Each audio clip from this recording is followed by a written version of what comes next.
everybody, welcome to High Spirits. It's episode 58. I'm Ben AnnaRae, and as always, I'm joined today by AnnaRae Grabstein.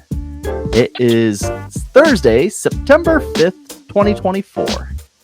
And oh boy, is Trump pro-cannabis now, AnnaRae? I think if Trump thinks that will help him, he probably is. Yeah. Do you think it helps him? Do you think cannabis industry thinks it helps them? I don't know. People have been posting about it on LinkedIn. I've debated for a long time if there's really an amount of cannabis voters that could swing things in either direction. And this has become such a bipartisan issue in many ways because so many Americans support cannabis legalization and ending prohibition that it almost just, maybe it's table stakes that you have to be for cannabis, but that it's not going to swing a voter either way. Maybe there's cannabis voters. I've heard you say that you're a cannabis voter. I'm not sure that I could say that I'm a single issue voter in that way. Are you a cannabis voter? I mean, I am, but if both candidates are promoting cannabis, then it's win-win, and I get to look at other voting issues. Yeah. But like the interesting thing here is that there is a sense of desperation here. I think I was talking to our one of our lobbyists yesterday, and she was talking about how Trump came out in support of like IVF, which is kind of another left-leaning concept, and I'm getting this sense of desperation because if you look at the polling, Kamala's ahead by what is it, 7 or 8 points at this point, like 49%. Which could still go anyway because of our beautiful electoral college. However, in this desperation for kind of garnering more votes, like adopting some of these more leftist talking points, all of a sudden we're going to have two candidates trying to be the better cannabis candidate. Maybe. I think where this Trump cannabis statement becomes more interesting is actually on a more local level in Florida. And that is because Florida has Amendment 3 on the ballot to legalize adult use, and DeSantis has come out against it. And now if Trump is supporting it, then you've got this divide within the red state constituency of, are the Republicans in Florida going to side with DeSantis or are they going to side with Trump?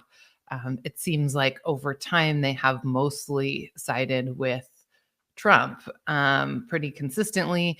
There has been some whispers, although in the articles it seems that nobody at Trulieve has confirmed, but apparently Kim Rivers, the CEO of Trulieve, did meet directly with former President Trump to talk about cannabis legalization. And as many listeners know, Trulieve is the biggest financial backer of Amendment 3 in Florida and probably has the most to win if adult use passes in Florida. So my guess is that Trump is following the money and sees that there is over $50 million that has been invested by the cannabis industry to pass legalization in Florida. And he pays attention to where the money is, and he knows that that is significant and substantive and is going to follow it upstream to try to get more of it for his campaign. Yeah. I just think it has really interesting implications, long-lasting implications potentially, where maybe this is finally what breaks the seal in creating this kind of truly bipartisan support, right? Because we've always talked about it from a voter base, like 70+% of Americans supporting legalization of cannabis. If we're getting this now from the top, maybe we finally get to put the conversation to rest and actually get the votes from the Republican side.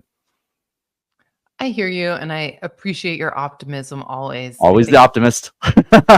my skepticism is just about how ineffective things are with the way that policy change happens, and whether or not we have agreement on this being a bipartisan issue, the way that policy has failed to progress through the House and through the Senate to actually do anything. I don't see changing very quickly. And we just saw the descheduling hearing announced for December. So we know that we're going to have into who the next president will be by the time that happens.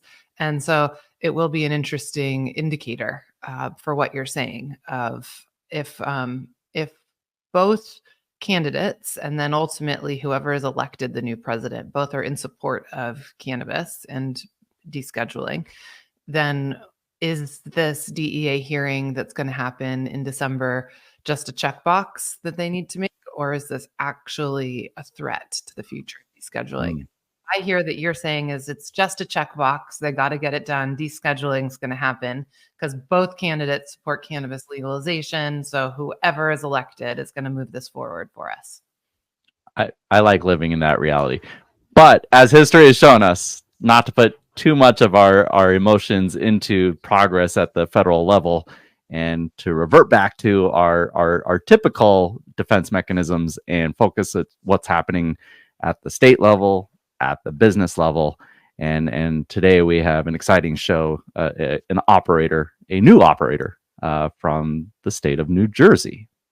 Yeah, we have a new operator, but not someone that's new to cannabis. And No. I think it's pretty cool to see how people shift and move through roles and opportunities in this space, and how your experience in one area, and in this case, advocacy, can lead to entrepreneurial endeavors and choosing to step into a new place in leadership. So, let's cue up the episode for today. Today, we're going to have a really special conversation where we get to speak with Tahir Johnson, and he is the founder and CEO of Simply Pure Trenton, which is one of the first Black-owned social equity cannabis businesses in the state of New Jersey. Tahir is also the president of the Minority Cannabis Business Association, where he advocates for diversity and inclusion within the industry. And he's previously held advocacy roles at the Marijuana Policy Project, at the U.S. Cannabis Council, and at NCIA. So he's got a long history in standing up for the industry at the organization level. And so Tahir just brings a wealth of knowledge, and we're really excited to have him here to talk about his new role as CEO of a New Jersey operation. Welcome, Tahir. Hello. Thank you for having me. How are y'all doing today? Doing great, man. It's great to have you.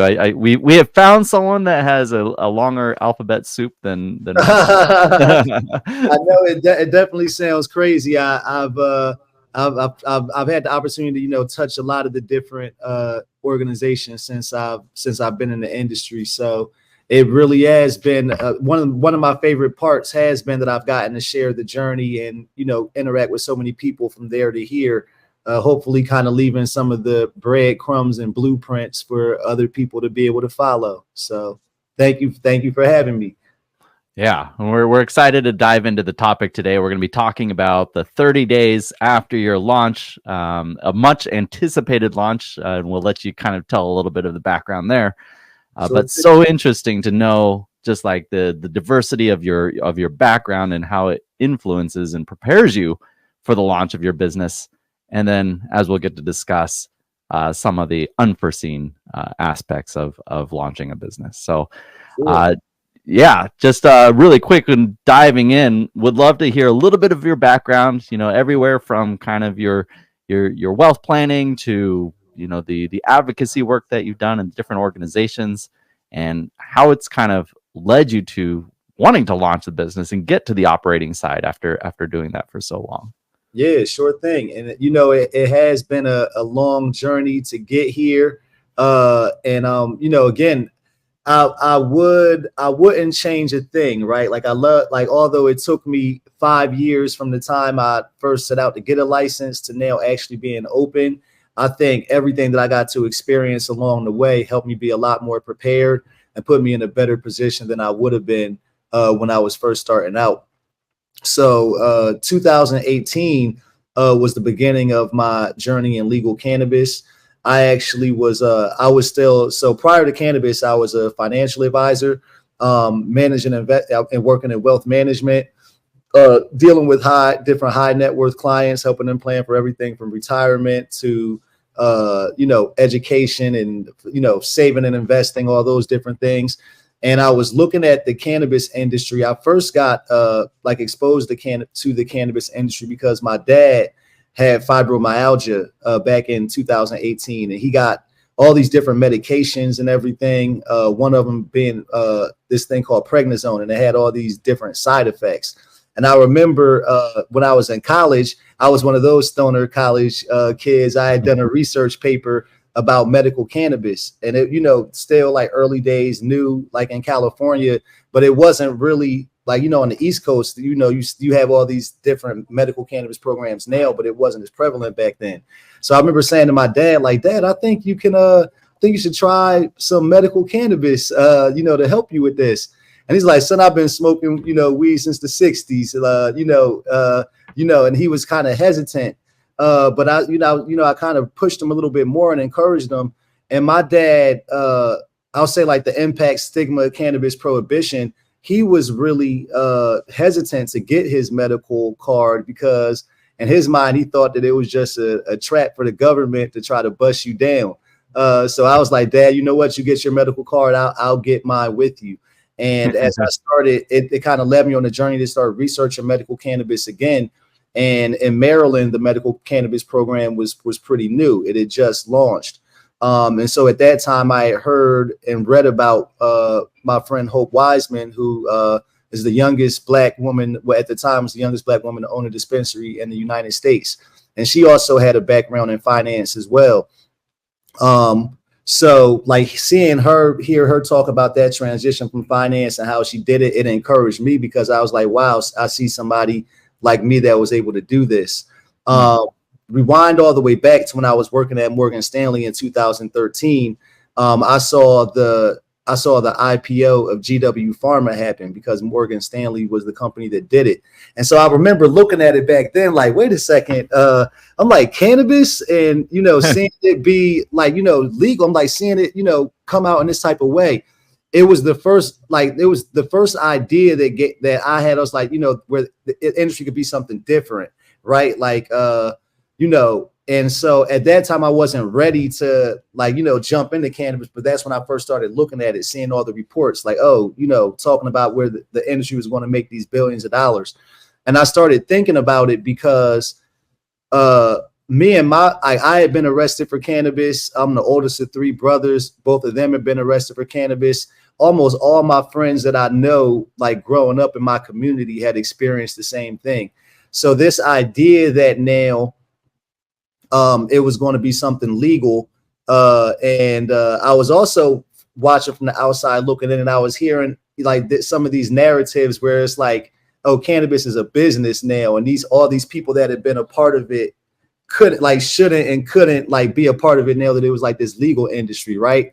And, even back then, there were barriers where people that had cannabis charges sometimes couldn't even get involved. And so as I started looking and learning about the concept of social equity, it just became something that was so important to me because I felt like not only did I want to be a part of the industry, but I wanted to be able to use my background, like in finance, where I was doing financial literacy, like business acumen, to try to be able to help other people to get into the industry.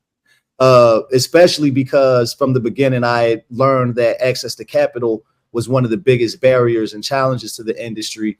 And having worked in finance, I felt, very comfortable and fluent having these conversations. So to get in, I actually started working part-time as a bud tender at a dispensary. So I remember they hired me like towards the end of 2018, and I actually started working there in January 2019. And I was working at the bank. By that time, I was working for SunTrust Investments, and so I would be working for the bank Monday through Friday. And Saturday and Sunday, I had my job as a bud tender where I was going in. I love that. And I really fell in love with it. Like having the opportunity to hear like all these different stories about how cannabis was changing people's lives, just the freedom and the opportunity of being able to work in the legal industry, something that you had been arrested for before, and like just really like see and learn. It was just so exciting to me. So but it's also, difficult to work 7 days a week, not have any time off, all those things. But long story short, when it came time to pick one, well, I was actually more so forced to choose because when you're a licensed financial advisor, you have to report any of your outside business activities to the employer. And I was pretty confident that if I said I was working in cannabis, with it being federally illegal, that was going to be the end of the road for me. So I made a tough choice that I really wanted to be in the industry. And I left the 6-figure job for the $15 an hour job. And that was I want to pause on that just for a second, because like, you deserve credit for that. And that's like a trait of a founder, is like, just setting aside the ego and just going after what you truly love, and making the jump, so to speak, from a wealth advisor to a bud tender. Yeah, it's not something that you hear very often. Nah, and I'll tell you, man, it was definitely tough. It didn't take long to go through the savings and all that stuff that I had, but I was thankful that I was in a position to be able to do it when I did, and really just be able to chase my dreams. And the other part of that story was that at this time, like, they were getting ready to release more licenses in Maryland. And I was working on applying for one. So this whole time when I would be at, like, in my time off, I was working on my business plan, pitch deck, like all of those things, doing a lot of networking, going to events. And I'll say that I knew cannabis was hard and that the licenses were scarce, but I was so confident that I was going to get one. I didn't realize how scarce they were, because in Maryland, when I applied for the license, they were giving out 4 cultivation licenses and 10 processing licenses. And I got really close. The team I was with, we had ranked 15 for processing and 18 for cultivation. So close, but not close enough. We also applied for licenses in New Jersey at that time in 2019 as well. But that was the same round that didn't get decided up until much, from all the delays. They had actually just ended up deciding that a little bit before we got our recreational licenses. But again, both of those times I was unsuccessful getting the license. So it was kind of back to the drawing board of figuring out what I do. And I knew that I had much bigger dreams than being a bud tender. But one of the things I'll say was really a blessing was being positioned in Washington, D.C. So, having gone to Howard University, I had stayed and lived in the area all that whole time. So working in finance, it was in that area. And, it was ironically, when I was last at SunTrust, I was the financial advisor on Capitol Hill. So like, I was dealing with, I've always been very interested in politics, but I never really knew much about it.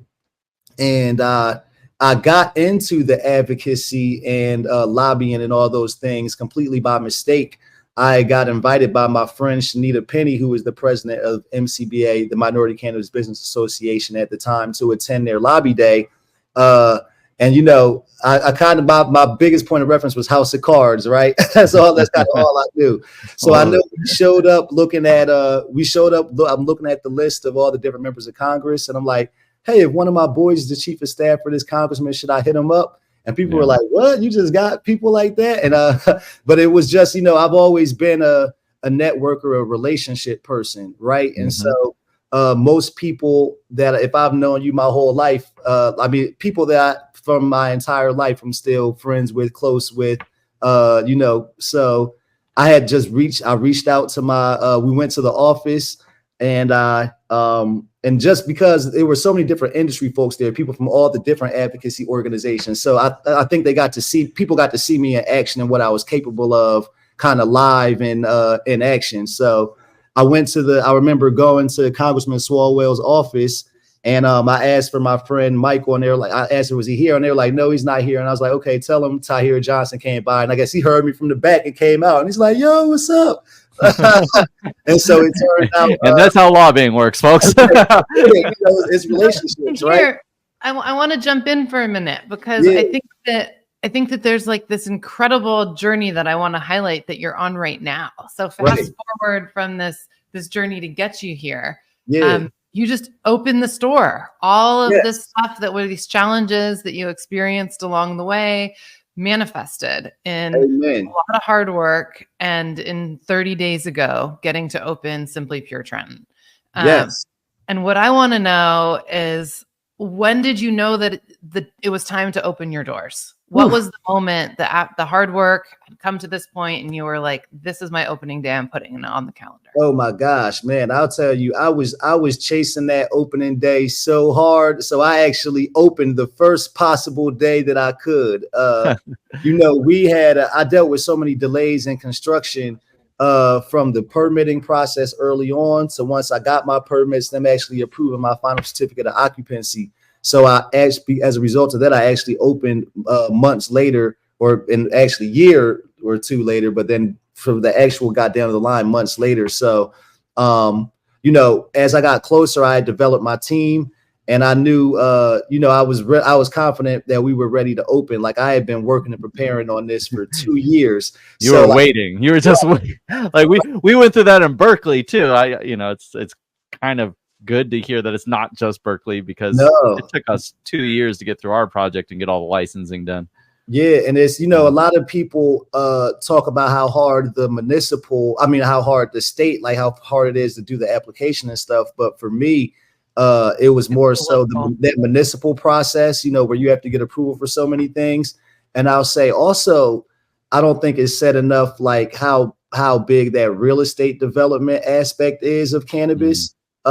Because again, I had never, although I had this business experience, I had never done any real estate development stuff. So I had to deal with contractors, architects, engineers, like all these different things to get it open. And I think that probably was the part that was the biggest learning curve of the entire thing, for sure. Well, so you got open, and this is what I want to talk about. I think that there are so many entrepreneurs that are entering the cannabis space every day, and especially as states are creating laws and regulations that are putting caps on the amount of stores that one owner can have. What we're seeing is this more like diverse ecosystem of lots of small businesses. It's a lot of people that are entering the space for a long time, but they're out there also competing with groups that might have 200 stores collectively between all the states that they're in.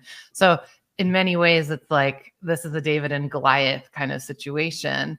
And I would love to hear how the first 30 days went, and like what were some of the things that were wonderful surprises and successes, and what were some of the unexpected challenges that you encountered during that time? Man, you know, this is amazing to talk about, because this actually gives me an opportunity to reflect on it, because I don't think this is a conversation that I've had, you know. So I'll say it's definitely harder than it looks on TV, right? Like all of my friends who own dispensaries or cannabis businesses, I got to really give them their flowers, because just to even make it to you think it's easy, but when you hear people that have been in business, if you made it in business, you hear that small businesses often fail in the first 5 years or whatever. I've heard that statistics so long.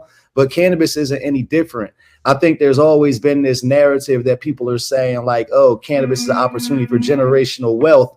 And maybe people may think that everybody in the industry is making all this money. But the reality is it's very expensive to get into, and it's tough. And for me, I'll say I'm thankful. So my company, Simply Pure Trenton, I licensed the brand Simply Pure from my good friend and mentor, Wanda James. And being able to lean on her for experience, you know, she's been open 15 years now, the first Black-owned legal dispensary in the country. And so when I am going through it and I can call her and it's like, something like, Wanda, I can't do it. It's going to shit today. You know, she can kind of talk me off and, you know, say, hey, we've all been there before, and having that support. So it's super helpful. But one thing I'll say is, you know, the environment is, to your point, and how it changes with licensing, and the environment changes so fast, right? When I got my license initially, there were 12 dispensaries open in the state, and they were only the large MSOs. So I got to spend time in like some of those stores, like kind of shadowing in the early days. And I was seeing like 1,000 customers a day, like come into the stores, right? So in those early days of legalization, like they were making, you know, all this money. And by the time I got open, I think there's somewhere around like 150 dispensaries open in the state now. So there's a lot more competition, where people were you might be the one dispensary in the area. Now, in my county alone, there's 8. And a good number of those are right within a 10-minute drive of where my store is located. So you really have to earn your customer a lot more. And I'll definitely say the fact that I'm kind of like the local hometown hero, like a person that's actually from here, versus the other dispensaries that are here are, mostly like MSOs or, other folks that are kind of like operating in the area. So not only do I have customers and people that come in just because they're like general cannabis, but every day I'm seeing somebody, whether it's a relative or somebody I went to elementary school with, or, coming into the store, and then people kind of sharing the news. And that's been super helpful. That's awesome. Also, it's awesome that you have Wanda James in your corner. Like, she's total mensch in the industry. Yeah. As you're talking about winning these customers and the decision to license the brand Simply Pure versus starting your own brand. Yeah. Do you think that has helped in kind of the customer acquisition, and has it kind of fulfilled what you wanted it to fulfill when you made the decision to license? Yeah, absolutely. I'll say the partnership with Simply Pure, I think it accomplishes a number of goals, right? Like, one, for me, to be able to show like the unity, and that as Black business people, we can work together. That we can have that partnership. For me, putting the ego aside, again, already being prominent in the industry, rather than start my own brand, I wanted to really be able to add something to. I'm always trying to, add and make things, just add my little, I guess, make things better, right? So if I could show that collaboration, and with Wanda and us be successful, it sets this blueprint that other folks can collaborate and do things together.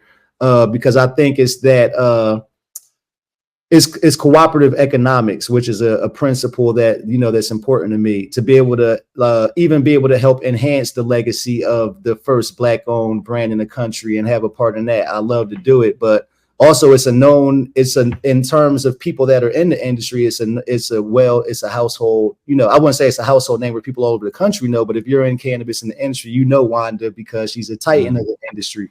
Also the brand, right? Like, the brand already existed. I didn't have to build like the core values. I didn't have to build the mission and the vision, because it was already there. And why have to create my own when what she stands for, what this brand stands for is really what I stand for, and it resonates. So just to even for her to have had the trust to allow me to, be a part of it and her baby, and help build this Simply Pure 2.0, like she calls it, it's an honor for me. And like you said, it's what you want to say? Yeah, I was going to say, so when you take this existing mission and core values, and now you're translating it into this new place and this new market. And I've helped I've opened retail stores myself, and I've helped people open retail stores. And one of the things I think that influences the success of the store the most is product mix, and how that fits with the customers that are going to come through your door once you get them there. Because what we all know, it's all about getting those customers to come back to. It's not just the first time, it's about getting them. I think they say that basically if you get a customer into your doors 3 times, they're your customer. So I'm sure you're thinking, okay, it's good, I got that customer in, but how do I get him back? And we know that New Jersey's a really competitive market. I've been following it really closely in terms of how much canopy has been built out in New Jersey, and if that's enough canopy for the amount of retail demand and all the stores that are open.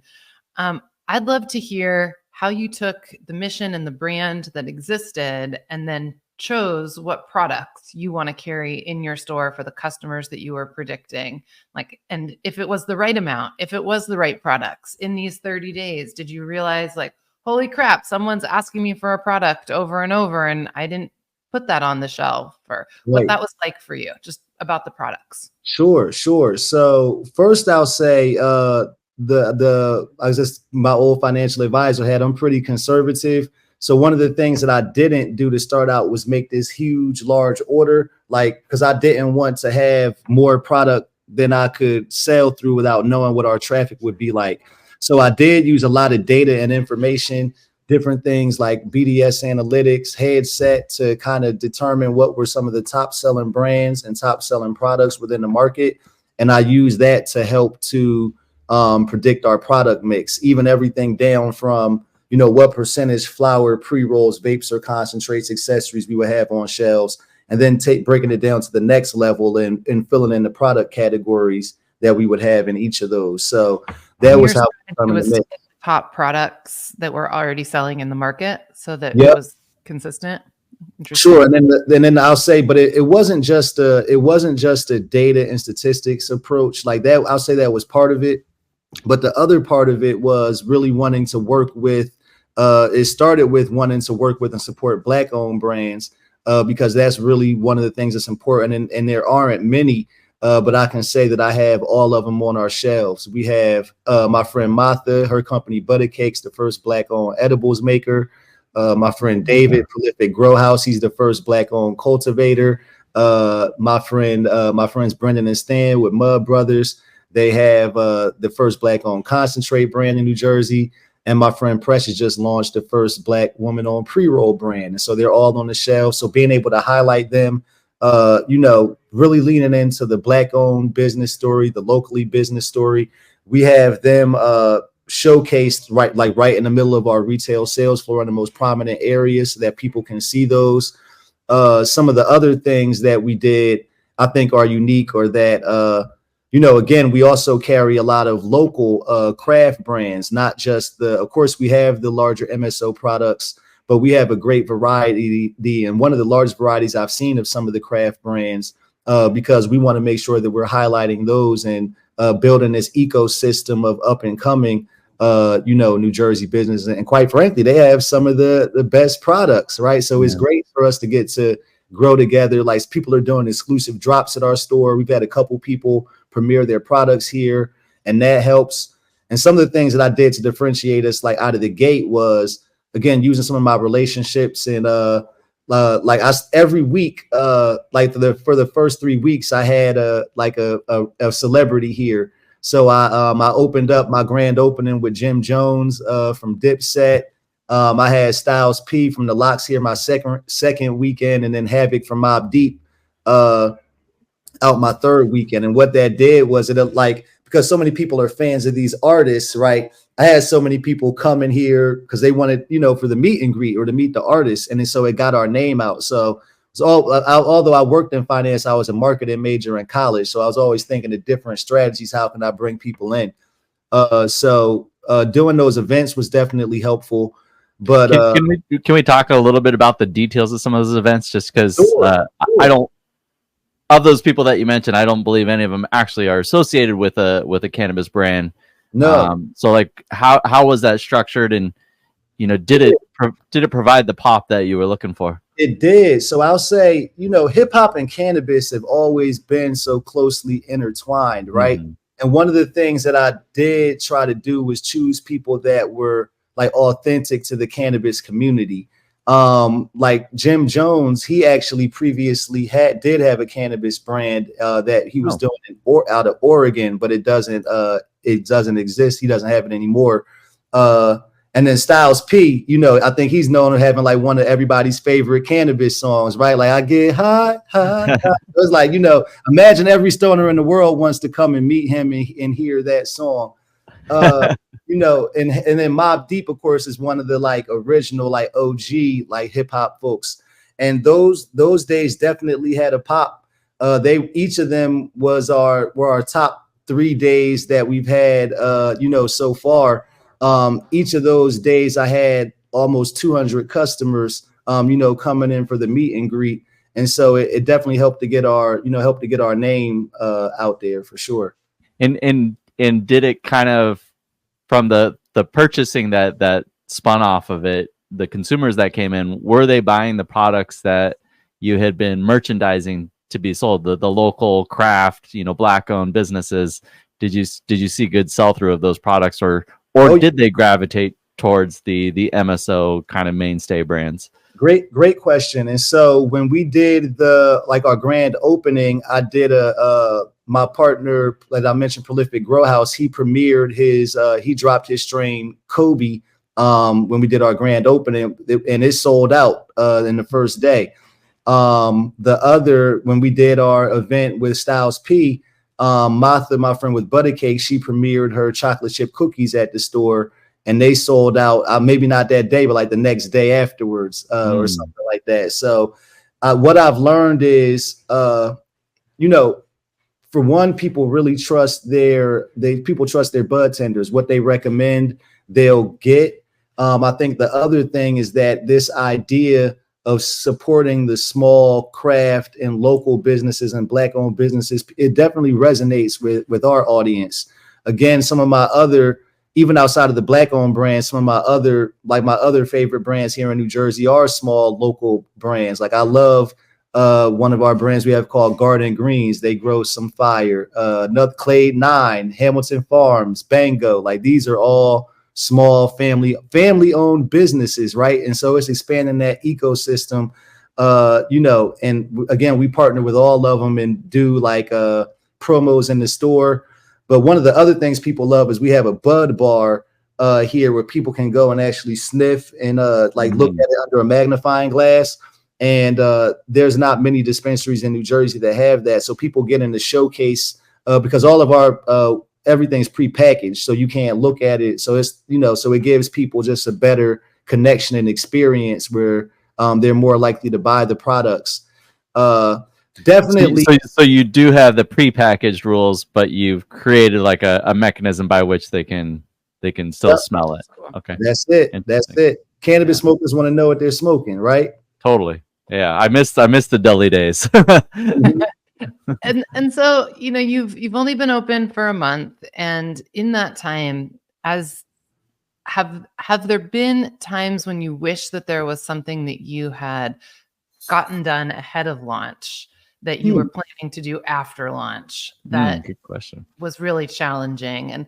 And I say that like I've helped dispensaries with their whole launch list, and we look at it and we say, wow, there's like 700 items on here and all these different trainings that we want to create for bud tenders, but some we're going to get done by the day we launch, and some are just going to be things that we get done as we operate, and we're going to add to the list, keep checking them off. But then all of a sudden something happens and you're like, oh crap, I should have done that a month ago. Yeah, well, I've definitely learned there were some things that we learned along the way and had to implement.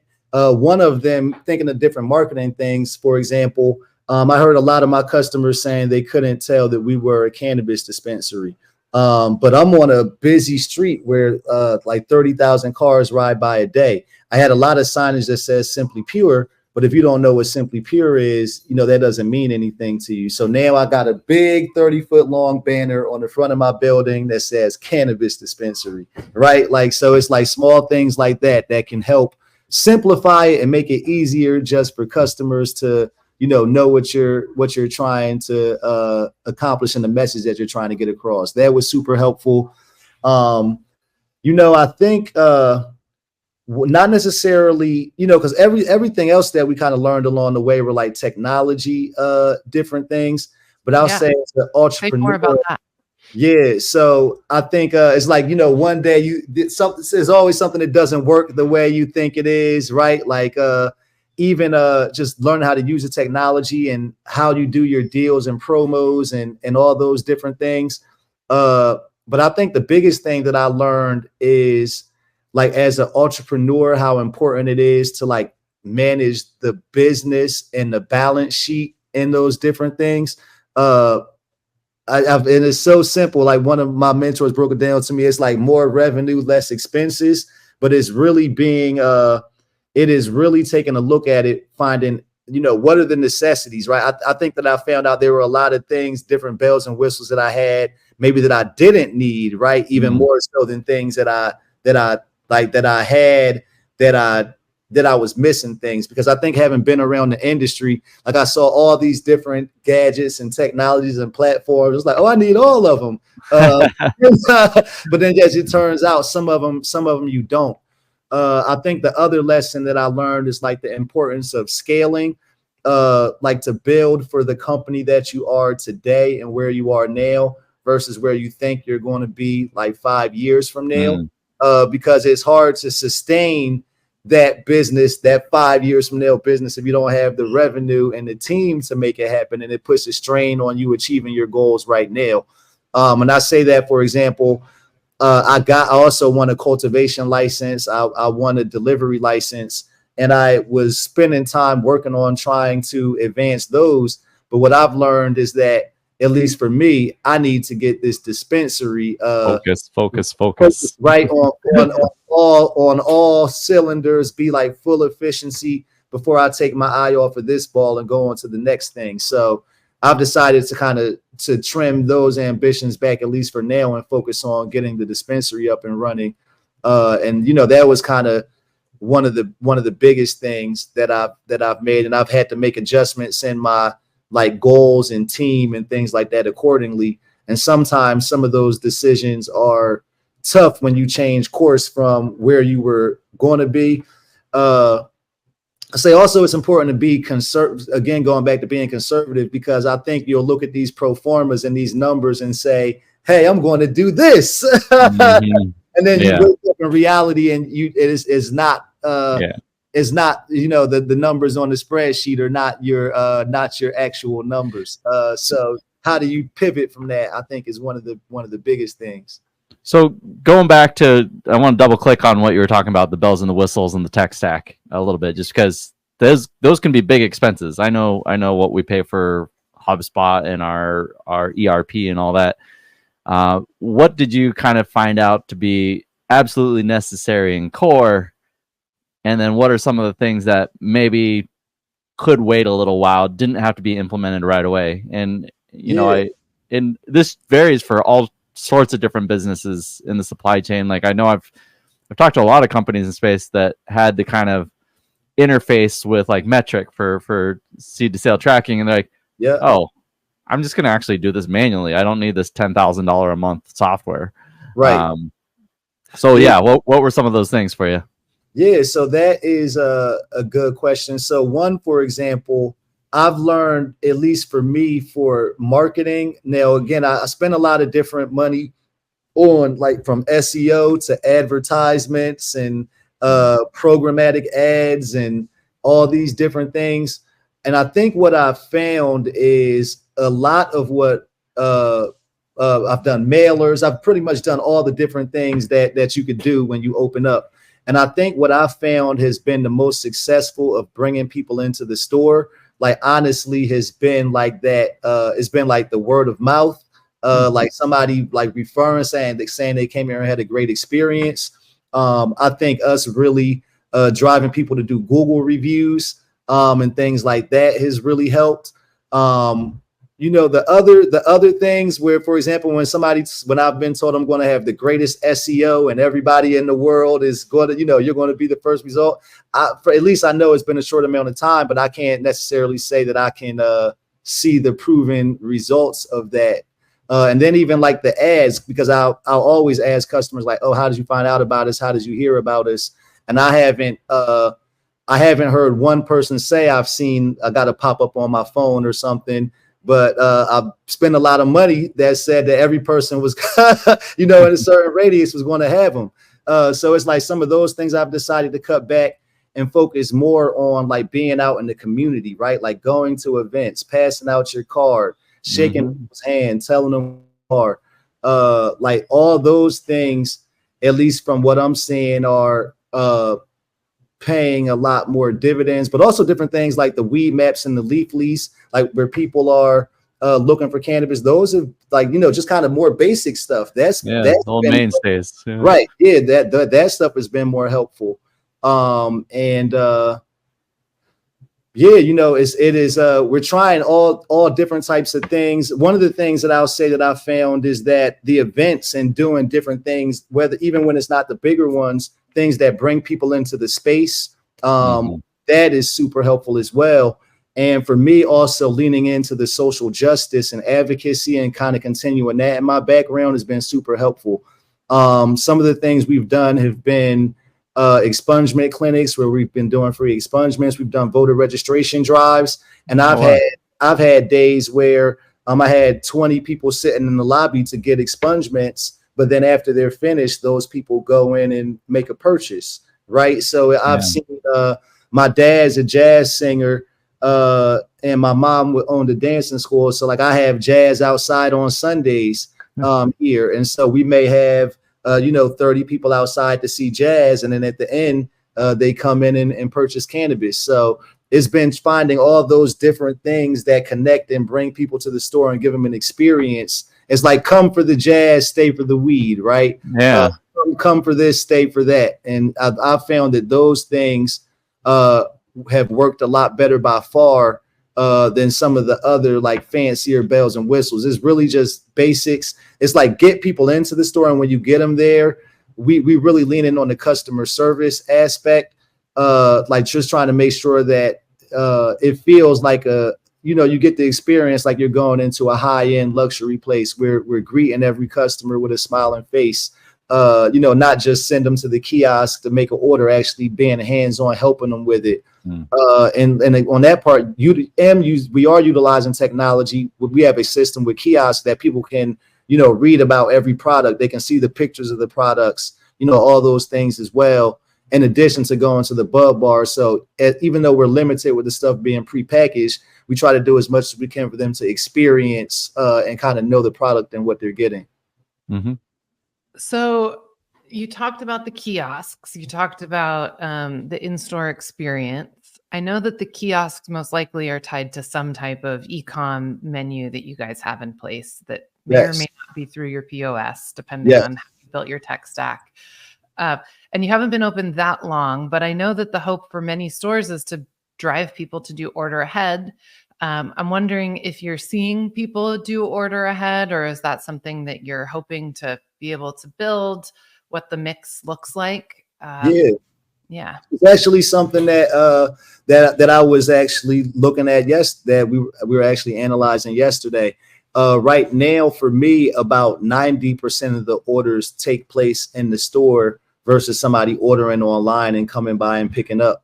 So a lot of what we're focusing on is education around that people can order online.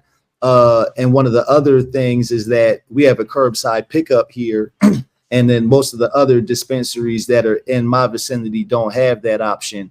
So we're trying to just educate people on the convenience of that and try to drive it that way. And one of the things that I take back from my days of banking is like, how do you train customer behaviors, right? I always look back at in my days in banking, it was like the early days where people were trying to adopt making you do deposits at the ATM and mobile deposits. Now, you think about it now, if you got a check or got cash, you more than likely today, nobody would go into the bank and do it, right? You would take a picture or do it at the ATM. But in 2008, nobody wanted to do that, right? They would no one want to see a person. So we gave them $2 checks. Oh, if you come and do your deposit at the ATM, we'll give you this free $2 check. And the customer would say, okay, I'll do it for something as small as $2. So with that same line of thinking, literally, we just implemented a program where people will get, bonus points, if they order online or do curbside pickup to try to drive that behavior. And with our program, a point is actually a real dollar. So we're compensating people to do it that way. And I'm hoping that it'll drive that behavior and help to build our online orders up.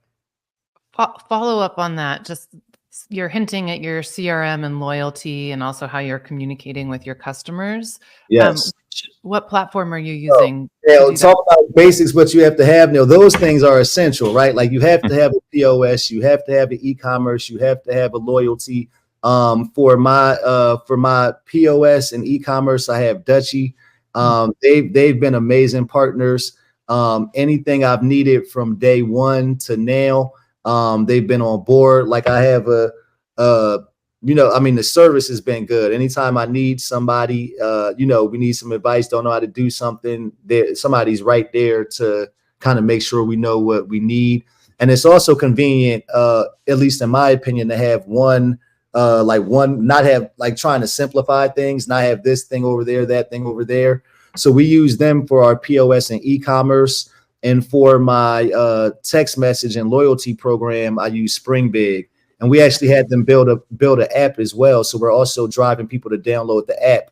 I'll say that loyalty program in the text message marketing has probably been one of the biggest, from again what I can see, that works, right? Because even before I was open, I was collecting a lot of contacts and everything to have them in there. And so you can actually see like with SpringBig, you can see like when you send out a text message, how many people clicked it, how much did they put in their cart, how much did they spend, like a lot of data, like, oh, wow. Even down to what are they buying? Like, are they buying flour? Are they buying it? So you get a lot of data. So honestly, like that has been, in terms of my marketing, I think that loyalty and text message program is probably given some of the most quantifiable actual results that I can see. Because I'm like, wow, I sent out this text message, it went to 1,000 people and this many 100 people clicked and this many people actually came in and purchased. You can see you can actually see the results. So that is, I'll say that's indispensable.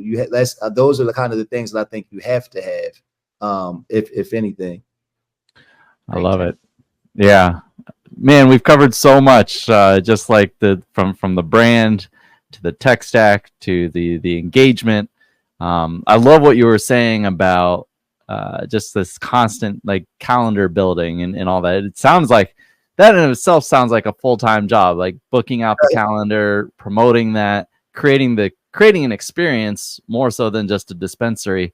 Like, are you doing all that? Do you have someone helping you? Like, what does that calendar management look like? Well, one of the things that I really do try to make it an experience. Most people that have come in here have said it's the most beautiful dispensary they've ever seen. And I wanted to not only be that visually, but to feel like that as well. And the calendar is crazy, man. Sometimes I wish I had a clone. It's hard to be to accomplish all these things at once, but I do also have a great team. My managers, my general manager and assistant manager here in the store, they're incredible. And even my hourly employees, my cannabis advisors, everybody's so dedicated. They love the mission and they're passionate about what we do. So that really makes a big difference. And even externally, the amount of support and friends that are always willing to just help out, it always goes a long way. So I definitely have a lot of help and support behind the scenes, but I'll say I do as much as I can myself too, because I want to ensure our success. So I put in 25 hours a day. I think all founders deserve a little bit of a cape, but that cape is also for the team. So I love how much you've called out your mentors. You mentioned early some crucial people like Hope and Wanda that inspired you, and then to hear about the team that's backing you up is amazing. So I love to end an episode talking about the people, because that is really what drives all this forward and makes it possible. So I want to thank you so much for coming on and talking with us today. And I want to turn it over to you to make your last call to our audience. Yes. Well, thank you for listening. Thank y'all, AnnaRae and Ben, for having me. And thank y'all folks for tuning in and listening. You can find me here on LinkedIn, Tahir Johnson, on Instagram, everywhere else. Twitter is simply Tahir. And I hope if you're in New Jersey, you'll come by and visit the store. And I'll just end it with another shout out to and give flowers to some of my mentors that helped me get here. Not only, a lot of I'll say Black women have helped me along the way. So definitely Wanda James, Hope Wiseman, my auntie Linda Green, Dr. Shonda, man, all of y'all have been like major influences for me. So I love all of y'all, and more folks than that. But I don't want to say too many names. If I leave some out, then I'll look bad. So thank y'all again for having me. Come visit us at Simply Pure, and I support Minority Cannabis Business Association. So many important issues, from rescheduling to safe banking to that entrepreneurs really need. So being an advocate is is an important aspect of business. So make sure you support advocacy and a lot of other great organizations doing the work. That's all I got. Amazing. And thank you, Tahir. You're so good at giving people their flowers, and I know everyone just wants to give them back to you because you've been so involved with MCBA, MPP, NCIA, and just the whole litany of efforts that we have, like pushing this whole industry forward. And now you're being vulnerable and opening up about what it's like being on the operating side. Congratulations on getting through launch in the first month. So yes, looking forward to following you on it. Yeah, we'll talk to you in a year for the 1 year look back. For sure. Yeah, that'd be great. All right. If you're in New Jersey, folks, be sure to check out Tahir at Simply Pure Trenton specifically. But yeah, excited to see what you do next, Tahir. We'll talk to you soon. Appreciate you guys. All right. AnnaRae, that was great. We need to do more of that, just like digging into like the specific aspect of what it is to run one of these crazy cannabis businesses.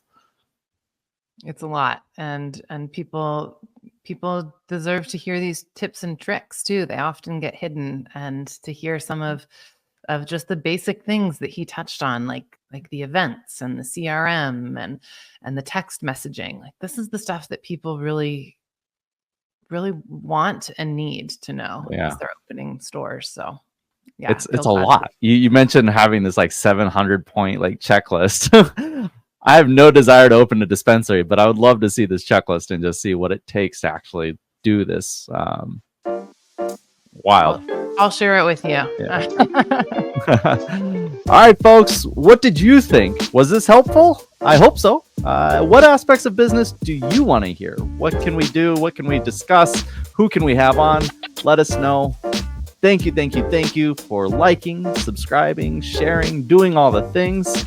And don't forget, we're going to be live and in person at 𝗔𝗯𝐿𝐴 Chicago coming up here in October, and then MJ Biz, the morning mixer. So make sure that you're on our invite list and that we get to hang out in either of those cities. Thank you to our teams at 𝗷𝐸𝐴 and Wolf Meyer. Again, without you guys, we couldn't do this. Thanks for keeping our lights and mics on. And as always, everyone, stay curious, stay informed, and keep your spirits high. Until next time, that's the show.